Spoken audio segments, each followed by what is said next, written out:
নমস্কাৰ আজিৰ ক্লাছত আমি টাইম এণ্ড ৱৰ্ক এই পাঠটো পঢ়িম যাক অসমীয়াত কোৱা হয় সময় আৰু কাৰ্য কেইটামান আমি ফৰ্মুলা পঢ়িম এট ফাৰ্ষ্ট সেইকেইটা হৈছে time is inversely proportional to work efficiency time মানে সময় আৰু ৱৰ্ক এফিচিয়েঞ্চি হৈছে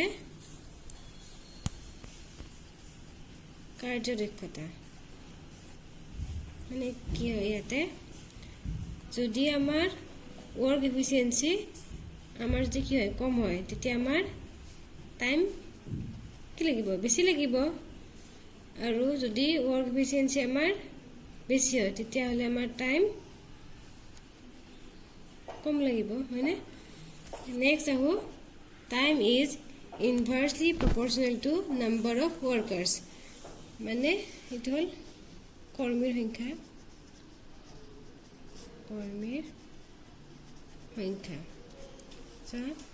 এতিয়া যিমানে মানুহৰ বা কৰ্মীৰ সংখ্যা বেছি হ'ব ৱৰ্কাৰ্ছ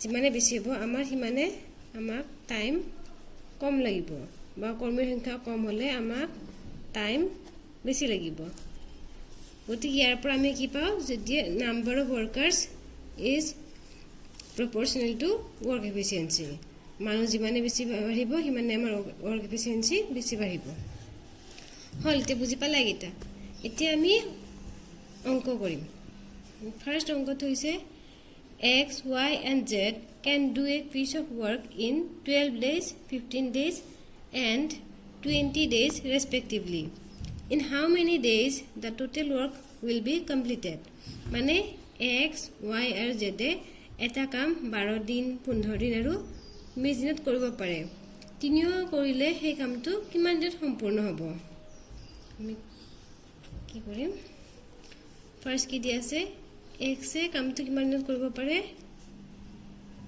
12 days y এ 15 days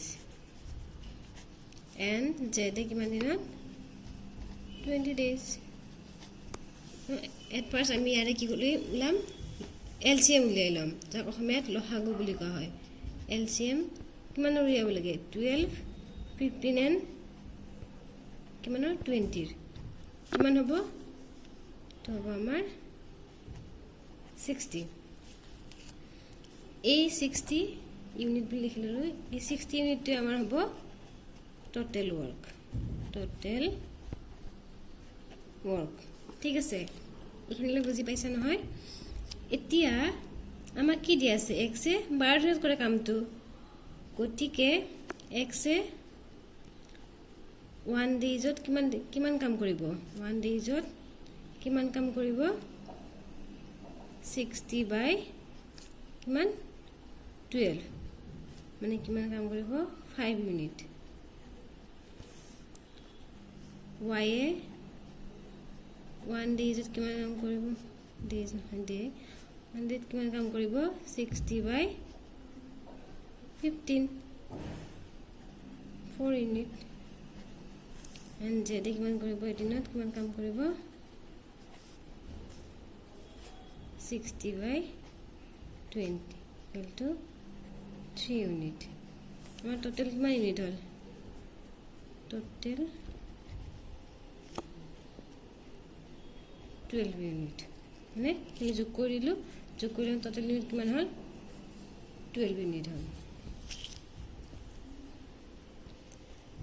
এতিয়া আমাক কি বুলিয়ে বলিছে কিমান দিনত সম্পূৰ্ণ কৰিব মানে in how many days the work will be completed মানে টোটাল আমাৰ কিমান কাম হ'ল টোটাল হ'ল 60 ইউনিট আমাৰ x y আৰু z এদিনত কিমানকে কৰে 12 ইউনিট গতিকে টোটাল কিমান দিন লাগিব total days equal to কিমান হ'ব এই 60 ইউনিট divided by 12 ইউনিট কিমান হ'ব 5 days ঠিক আছে এতিয়া আমি নেক্সট কোৱেশ্যনলৈ আহো Ram and Hari can do a piece of work in 8 days and Ram alone can do it in 12 days if they started the work together but Ram left the work after working for 5 days. Find in how many days Hari will complete the remaining work. মানে ৰাম আৰু হৰিয়ে কোনো এটা কাম একেলগে 8 দিনত কৰিব পাৰে। সেই কামটো ৰামে অকলে 12 দিনত কৰিব পাৰে। যদি তেওঁলোকে কামটো আৰম্ভ কৰি 4 দিন পিছত ৰামে কামটো এৰি গুচি যায়, তেন্তে হৰিয়ে অকলে কিমান দিনত কামটো সম্পূৰ্ণ কৰিব পাৰিব? কি দিয়া আছে? ৰাম এণ্ড হৰি কিমান দিনত কামটো কৰিব পাৰে? 8 daysত। আৰু ৰামে কিমান দিনত কৰিব পাৰে? অকলে 12 daysত। আমি 8ৰ এলচিএম উলিয়াই ল'ম। এলচিএম কিমানৰ? 12 আৰু 8ৰ কিমান হ'ব? 24। এইটো হৈছে আমাৰ টোটেল ৱৰ্ক। 24 ইউনিট বুলি লিখিলে হ'ল। এইটো হৈছে আমাৰ টোটেল ৱৰ্ক। এতিয়া ৰাম এণ্ড হৰিৰ মানে এদিনৰ কাম কিমান হ'ব? এদিনৰ কাম কিমান হ'ব ৰাম এণ্ড হৰিৰ? কি হ'ব? 24/8 ইউনিট ইকুৱেল 3 ইউনিট। এণ্ড ৰামে অকলে 12 দিনত কৰিব পাৰে, গতিকে ৰামৰ এদিনৰ কাম কিমান হ'ব? কাম কিমান হ'ব? 24/12 2 ইউনিট। গতিকে আমি ইয়াৰ পৰা উলিয়াব পাৰোঁ হৰিৰ কিমান হ'ব এদিনৰ কাম? 1 day কিমান হ'ব? এই 3 - 2 ইকুৱেল 1 ইউনিট। এইখিনি উলিয়াই ল'লোঁ। এতিয়া ইয়াত কি দি আছে? তেওঁলোকে কামটো আৰম্ভ কৰি 4 দিন পিছত ৰামে কামটো এৰি গুচি যায়। মানে কি হ'ব? ৰাম আৰু হৰিৰ এদিনৰ কাম কিমান হ'ল? 3 ইউনিট। গতিকে ৰাম এণ্ড হৰিৰ 4 দিনৰ কাম কিমান হ'ব? 3 × 4 equal 12 unit.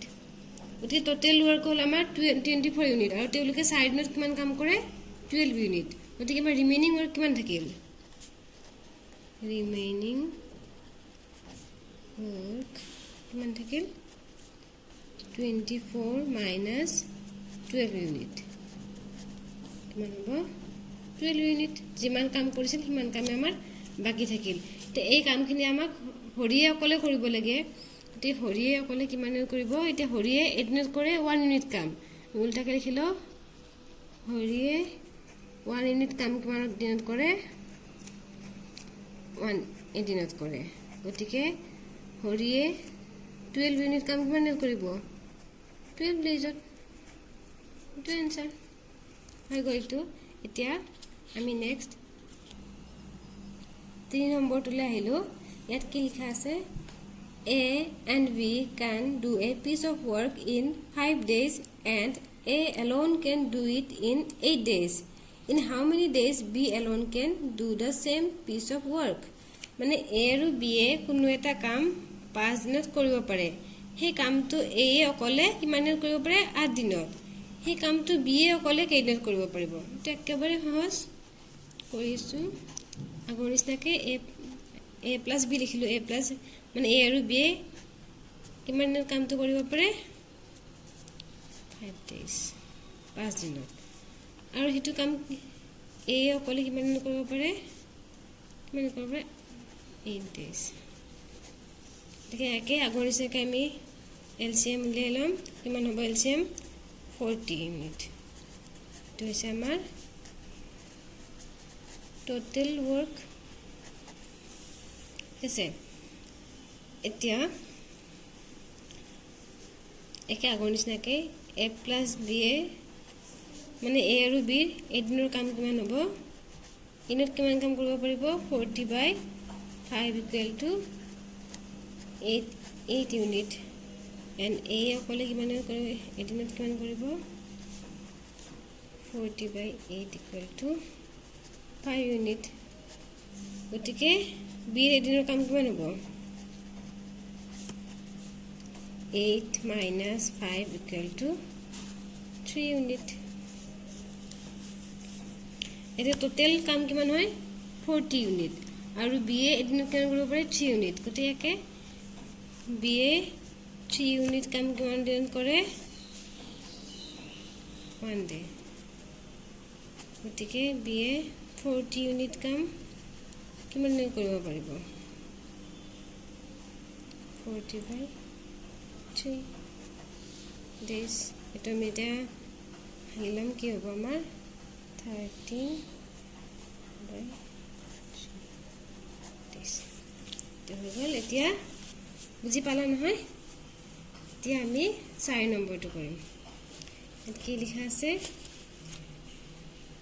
10 men complete half work in 12 days when they work 8 hours per day. In how many days 16 men complete the full work when they work 6 hours per day?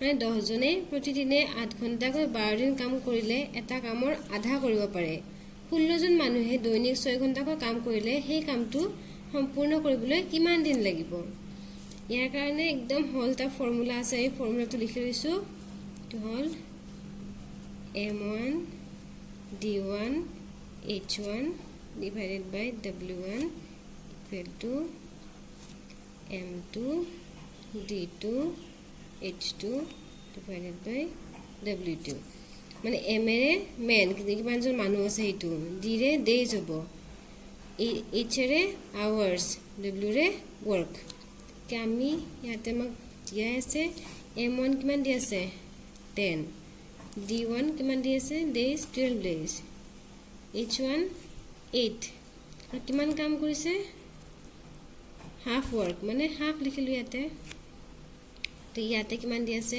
m2 মানুহ ইয়াতে কিমান আছে 16 জন কিমান দেই যদি তো উলিয়াব লাগে আৱাৰ কিমান আছে 6 hours আৰু কামটো সম্পূৰ্ণ কৰিছে মানে 1 হ'ব ঠিক আমি এতিয়া d2 equal to cab 10 into 12 into 8 দুটো পৰ গুছিব 2 divided by 16 into 6 কাটা কাটি কৰিলো 8 to 6 6 কাটা কাটি গল কিমান হ'ব 10 to 2 20 answer to number 20 days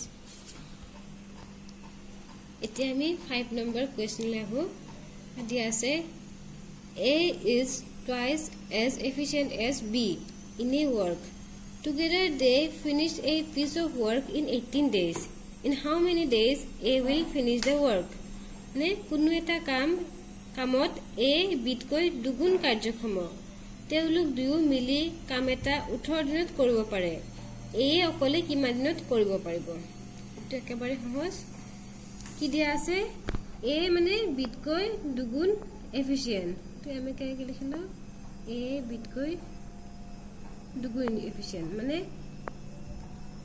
এ মানে 2 ইউনিট কাম এদিনত কৰিব পাৰে বি এ 1 ইউনিট কাম এদিনত কৰিব পাৰে গতিকে কিমান হ'ব 2 + 1 = কিমান হ'ব 3 ইউনিট কি দিয়া আছে a + b এ 18 দিনত এটা কাম কৰিতে কিমান কৰে 18 ডেজত গতিকে টোটাল ওয়ার্ক কিমান হ'ব টোটাল ওয়ার্ক কিমান হ'ব 3 into 18 equal to কিমান হ'ব 54 ইউনিট এতিয়া কি দি আছে এ অকলে কিমান কৰিব পাৰে কাৰণ এ বিটকে দুগুণ efficient A 2 units is completed in 1 day okay total work kiman 54 54 units is completed in kiman hobo 54 by 2 is equal to 27 is ekebare sahoj then next question la isu 6 number A can do 1/4 of a work in 10 days. B can do 2/5 of the work in 40 days and C can do 1/3 of the work in 13 days. Who will work fast? মানে কোনো এটা কামৰ 4 ভাগৰ 1 অংশ A 10 দিনত কৰিব পাৰে, 5 ভাগৰ 2 অংশ কাম B 40 দিনত কৰিব পাৰে, 3 ভাগৰ 1 অংশ কাম C 13 দিনত কৰিব পাৰে। কোনে সোনকালে কামটো সম্পূৰ্ণ কৰিব পাৰিব? এইটো কাৰণে এটা একেবাৰে সহজ কি দি আছে, A 1/4 কাম কিমান দিনত কৰিব পাৰে, 3 দিনত। গতিকে A সম্পূৰ্ণ কামটো কিমান দিনত কৰিব পাৰিব, 10 × 4 days কিমান 40 days। B কিমান কৰে, 2/5 কাম কৰে 40 days। okay, B টোটেল কামটো কিমান কৰিব পাৰিব, 40 × 5/2 কিমান হ'ব, 100 days।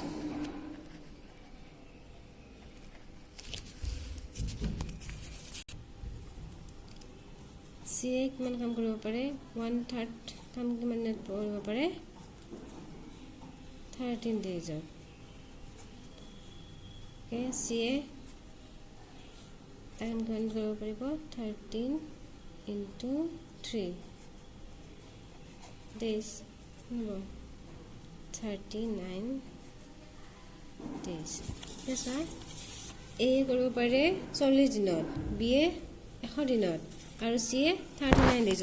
গতিকে কোনে আগতে কৰিব পাৰিব, A 40 100 39। গতিকে কোনে কামটো আগতে কমপ্লিট কৰিব, C ফাৰ্ষ্ট। আজিলৈ ইমানেই। যদি ভিডিঅ'টো ভাল লাগিছে লাইক কৰি দিবা আৰু আমাৰ চেনেলটো ছাবস্ক্ৰাইব কৰি দিবা। Thank U.